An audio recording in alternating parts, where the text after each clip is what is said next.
What's up, YouTube? This is Too Raw for TV. All right, so before I get into this video, I want to give a shout out to the brother Gary Benson for the $10 donation via the Cash App, via the PayPal. And he left a comment. He said, hey, Mike, I have a request for you. You mentioned Demar Derozan in a recent video, and it made me think, is he a Hall of Famer? He's a 6-time All-Star. He will have over 25,000 career points when he retires. If Reggie Miller is in, then a case can be made for him as well. I don't see him as one, but his numbers say otherwise. I'd like to hear your thoughts. Thanks. You know, it's funny that you asked that because he is somebody that I've been thinking about on this particular issue. Because his numbers scream Hall of Fame. But when you look at his career and how it's unfolded and his impact as a player. Now, of course, basketball is a team sport, but when you look at his impact on various teams, you know, he doesn't seem like one.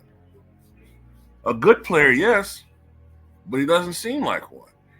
And, you know, the way I'm starting to look at it is, and I know people who love this era don't want to hear this, but DeMar DeRozan's career may be an indictment on this offensively friendly era.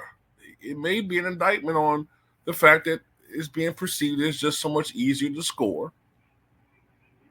And when you take away the physicality of the game, when you allow players not have to, not be able to have to play defense for the most part, and players can focus more on the offensive end of the game.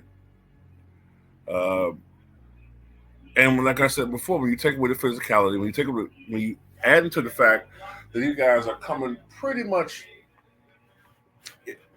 going into the NBA pretty much starting in their late teens as opposed to 21, 22, 23, well, then you have a recipe for guys who will be able to put up phenomenal offensive numbers.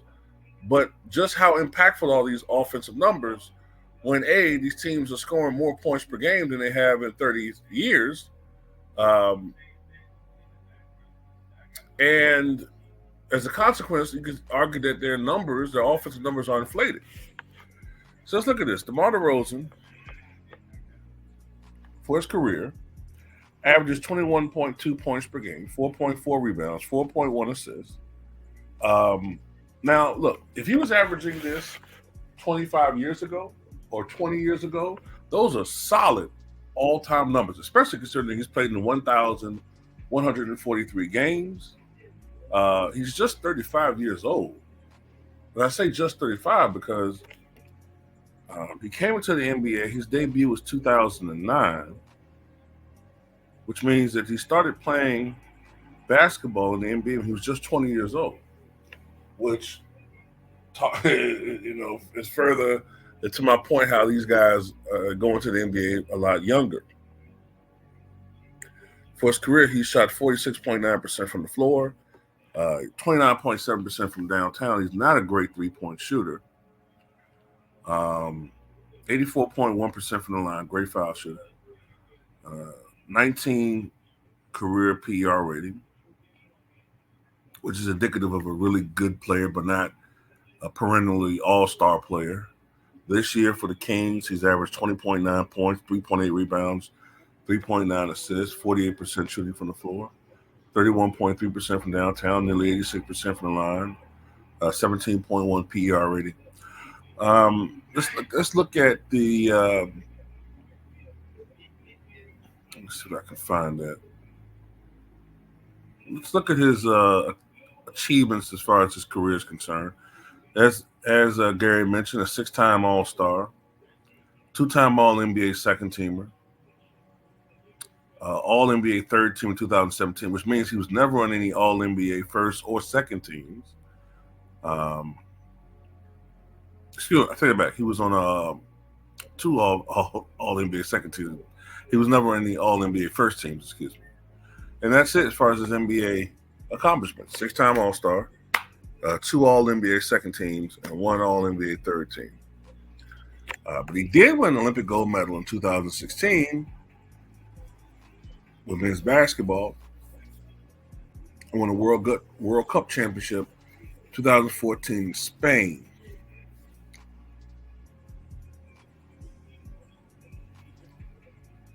And we look at the accumulative numbers, that's what looked most impressive with DeMar DeRozan as far as regular season.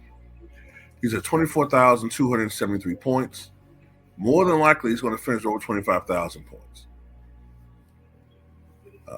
He has over 5,000 rebounds. He's pushing 5,000 career assists. 1,100, probably will get over 1,200 career steals. Close to 400 career blocks. As I said before, 47% student career shooting. People can say, oh, that's better than Kobe Bryant. Well, when you look at the fact that this era is so offensively friendly, and when you got a great three-point shooter in Steph Curry, who takes a lot of his shots from outside. Matter of fact, I think I remember doing a stat saying that, I remember putting out a stat that, I think, what was it, 47%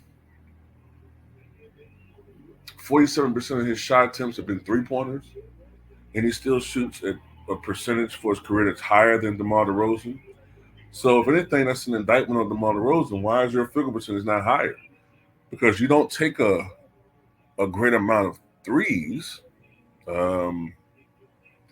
only taken 1,871 three-pointers in this era, attempts. And that's over a period of 16 NBA seasons. That's not a lot. Now, he does take a lot of mid-range shots. And statistically, the mid-range shot is the least efficient. So that might have something to do with it. But still, look, when you look at the fact this guy's going to score 25,000 points, it's kind of hard to not put him in the Hall of Fame, just based upon that. It's hard. Because I remember years ago making an argument for, well, why in the hell, is a player like Tom Chambers not in the Hall of Fame, and he had 20,000 career points. For a long time, Tom Chambers was the only guy with 20,000 career points who was not in the Hall of Fame.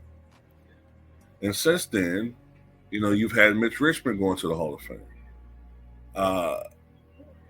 I don't think Anton Jameson's in the Hall of Fame, but he has over 20,000 career points. I think LaMarcus Aldridge has over 20,000 career points. I get a feeling he's probably going to go into the Hall of Fame. Maybe not first ballot, but probably. So it's kind of hard to deny a guy with 25,000 career points in the Hall of Fame. But there's this argument against him. Number one, the lack of playoff experience and playoff success. He went to the playoffs 5 different times with the Toronto Raptors. Once with the San Antonio Spurs. Once with the Bulls. And, his playoff success has been underwhelming. His most productive playoff run was his first, 2013-14, when he averaged nearly 24 points a night, but he only shot 38.5% from the floor during that playoff run. His next year, he only shot 40%, on averaging 20.3. The next year, he averaged 20.9, but only averaged 39.4% shooting from the floor. 2016-17, he averaged 22.4, a little bit better from the field, 43.4%. But that's the year that matter of fact, I think those 2 years in a row, 2017, 2018, his teams were absolutely destroyed by LeBron Ramon James. I mean, individually, LeBron Ramon James put on an absolute show against the Toronto Raptors. So much so to the point where the Raptors ultimately traded DeMar DeRozan to the Spurs in a trade for Kawhi Leonard, who did something that DeMar DeRozan was able to do, and that was win a championship with the Toronto Raptors in that one trade. Look, we always get on Kawhi Leonard, as Tiki calls him, but back in those days, Kawhi Leonard was probably the best player in the NBA, as far as two-way player at least.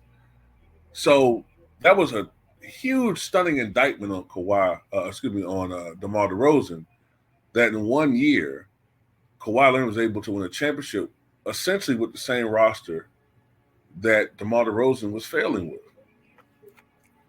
Then he goes to the Spurs in that same year that Kawhi Leonard wins a championship with the Spurs. He averages 22 points on 49% shooting. But then the last time with the playoffs, 2022, can't remember who they played that year. Was it Miami maybe? I can't remember. He averages 20.8 on just 41% shooting. So he doesn't elevate his level play in the postseason. If anything, his level play regresses. And there's another thing about DeMar DeRozan, except for some key moments. He did have a stretch a couple of years ago with the Bulls where he was playing at a very high level, but that leveled off. I think after the new year, it might have been 2022, 23, or 21, 22, one of those years. But anyway, he also seems to be a bum basher, meaning that sometimes DeMar DeRozan has his best performances against the weaker competition. And then when he goes up against the stronger teams, more often than not, he fails. For instance, he earned a moniker, DeMar DeFrozen. Also, I alluded to this earlier, he just doesn't seem to elevate teams. He was with Toronto Raptors with Kyle Lowry. Granted, it wasn't a great super team, but an individually great player should still be able to carry his team on his back. Or at least give his team a fighting shot, or at least elevate, the team just with his dominance, his brilliance. And DeMar DeRozan doesn't seem to do that. He didn't do that with the Raptors. He didn't do that really with the Spurs, with the Chicago, and he had a little bit of a run earlier, but he still wasn't a consistently dominant player. And if anything, the trade to the Kings, he's hurt the Kings. Their chemistry, he doesn't fit in their playing style. So look, there's a lot of things that tell me he's not a Hall of Famer. When you look at the scoring, the 25,000 points, and that kind of tells me that, is that an indictment on this era? Is it too easy to score? Is it too easy when you combine longevity, when you combine load management, even to the point where when I say load management, he's not known as a guy that takes games off, but, the game isn't as physical. Players aren't really playing defense in the same way that they used to. He's not known as a great defender. And yeah, when you make it easier to score, there's less wear and tear on the body. And now, look, he put you like this. 40 plus years ago and beyond, it was amazing for a guy to play 14, 15, 16 years in the league. Elvin Hayes played 16 years in the league, right? 16 years, and he played exactly 50,000 minutes. Those guys had a lot of wear and tear on their bodies. DeMar DeRozan, I guarantee you, he's nowhere near 50,000 minutes. Let's just check this out here. I'm certain he's nowhere near 50,000 minutes for his career. He's at 39,633. That's like I said. He's nowhere near where Elvin Hayes was in career minutes. He's going to be about 10,000 minutes shy of what Elvin Hayes did in the same time frame. So the guys don't have the same wear and tear. The game is far less physical. So that elongates these guys' careers. It was almost unheard of for a guy to play more than 16 years before Kareem Abdul-Jabbar. Now, multiple players are going to play 16, 17, 18, 19. Hell, there's going to be multiple guys playing 20 years. And that's a combination of the lack of physicality, the style of play. It's not a physical game. It's more about shooting and, I guess, quote unquote, perimeter skills. You take out the big man. The freedom of movement rule, which basically allows an offensive player to pretty much dictate where they want to go on the court, and the defender just has to try to stay in front of them. And these guys start playing a lot younger, sometimes as young as 18, 19. So, look, man, at the end of the day, I guess you have to put DeMar DeRozan in the Hall of Fame, but I wouldn't make him first ballot. No, sir. I would not put him first ballot. Remember, Reggie Miller didn't go in his first year eligibility. He went in his second year. So to me, if there's a really, really weak draft when DeMar DeRozan is eligible, then maybe. But even then, I wouldn't let him go in first ballot. I would make him wait. If there are a prestigious class of guys going in on the year of his eligibility, whenever that might be, DeMar DeRozan should not be standing with those guys. I'm sorry, he just shouldn't be. He had to wait a year or something.